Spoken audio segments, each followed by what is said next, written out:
ओम नमो भगवते वासुदेवाय। हर हर महादेव। स्वागत है आप सभी का हमारे चैनल पर। आज है भाद्रपद मास के शुक्ल पक्ष की त्रयोदशी तिथि और आज दिन है शुक्रवार। त्रयोदशी के दिन भगवान शिव को प्रसन्न करने के लिए प्रदोष का व्रत रखा जाता है और आज शुक्रवार है तो ये शुक्र प्रदोष होगा। आज हम आपको इस वीडियो में शुक्रवार के प्रदोष व्रत की कथा सुनाएंगे और इसके साथ ही आपको पूजा का मुहूर्त और राहु काल का समय भी बताएंगे। तो आइए पहले आपको पूजा का मुहूर्त और राहु काल का समय बताते हैं। प्रदोष काल में पूजा का मुहूर्त होगा आज 5 सितंबर को शाम को 6:38 से रात्रि 8:55 तक और राहु काल का समय सुबह 10:30 बजे से 12 बजे तक का रहेगा। राहु काल का समय अशुभ समय होता है, तो इस समय पर आप कोई भी पूजा पाठ, पुण्य काम या फिर नया काम करने से बचें। और आइए अब आपको सुनाते हैं शुक्रवार के प्रदोष के व्रत की कथा। परंतु कथा आरंभ करने से पहले आपसे आग्रह है कि अगर अभी तक आपने हमारे चैनल को सब्सक्राइब नहीं किया है, पहली बार चैनल पर आए हैं, तो चैनल को सब्सक्राइब करके बेल आइकन पर क्लिक अवश्य कर लीजिए, क्योंकि आपको हमारे चैनल पर सभी प्रकार की व्रत कथाएं, व्रत से जुड़ी जानकारियां और सभी प्रकार के महात्म सुनने को मिलेंगे। और अगर आज की कथा आपको अच्छी लगती है तो लाइक अवश्य करिए। आपके लाइक से हमें ये पता चलता है कि आपको हमारा वीडियो पसंद आया। तो चलिए अब शुरू करते हैं शुक्रवार के प्रदोष के व्रत की कथा। शुक्रवार के प्रदोष व्रत की कथा सुनाते हुए सूत जी बोले, प्राचीन काल में एक नगर में 3 मित्र रहते थे। तीनों में ही बड़ी घनिष्ठ मित्रता थी। उनमें एक राजकुमार, दूसरा ब्राह्मण का पुत्र और तीसरा एक साहूकार का पुत्र था। राजकुमार और ब्राह्मण पुत्र का विवाह हो चुका था और अपनी पत्नियों के साथ सुखीपूर्वक जीवन बिता रहे थे।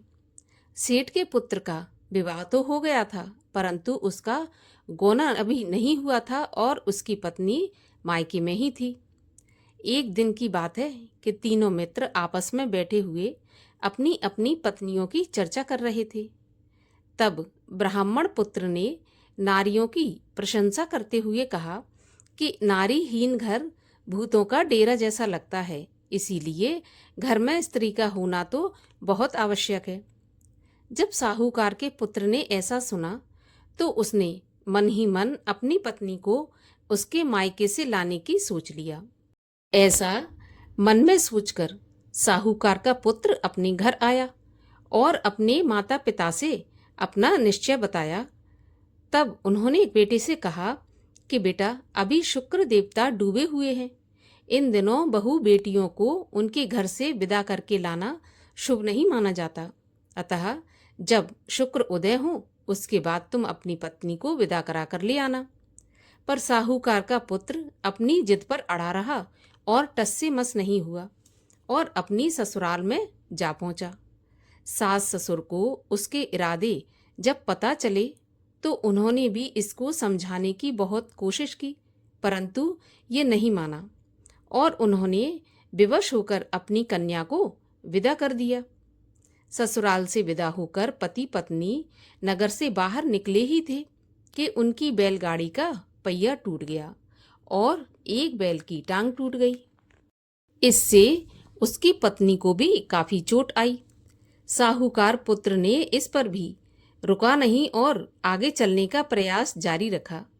तभी थोड़ा आगे चलने पर उसे डाकू मिले और डाकुओं ने उसका सारा धन जेवर इत्यादि लूट लिया। सेठ पुत्र अपनी पत्नी के सहित रोता पीटता अपने घर पहुंचा। जैसे ही वह घर पहुंचा तो उसको सांप ने डस लिया। उसके पिता ने वैद्यों को बुलवाया। उन्होंने देखने के बाद यह घोषणा की कि सेठ पुत्र 3 दिन में ही मर जाएगा।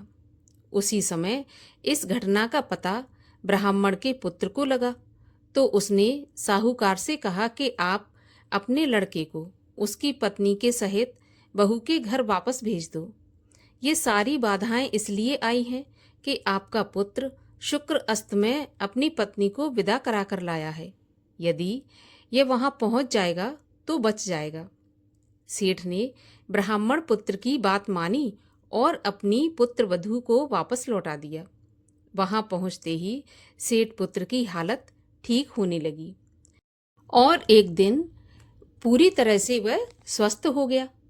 बाकी जीवन दोनों पति पत्नी ने आनंद पूर्वक भगवान शिव की भक्ति में और पूजा में बिताकर इस लोक के सभी सुख भोग कर अंत में स्वर्ग लोक को विमान द्वारा प्रस्थान किया। इस प्रकार जो कोई भी शुक्र के दिन शुक्र प्रदोष का व्रत करता है, भगवान शिव की पूजा करता है, उसको सभी प्रकार के सांसारिक सुख प्राप्त होने के बाद अंत में शिवलोक की प्राप्ति होती है। बोलिए भगवान शिव शंकर महादेव की जय। और आइए अब करते हैं भगवान शिव की आरती।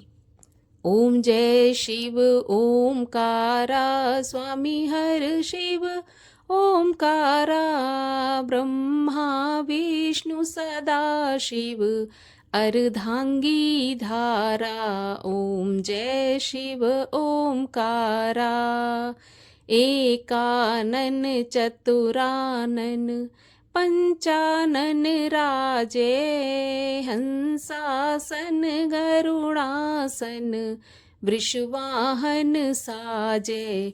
ओम जय शिव ओमकारा दो भुज चार चतुर्भुज 10 भुज ते सोहे तीनों रूप निरखता त्रिभुवन जन मोहे।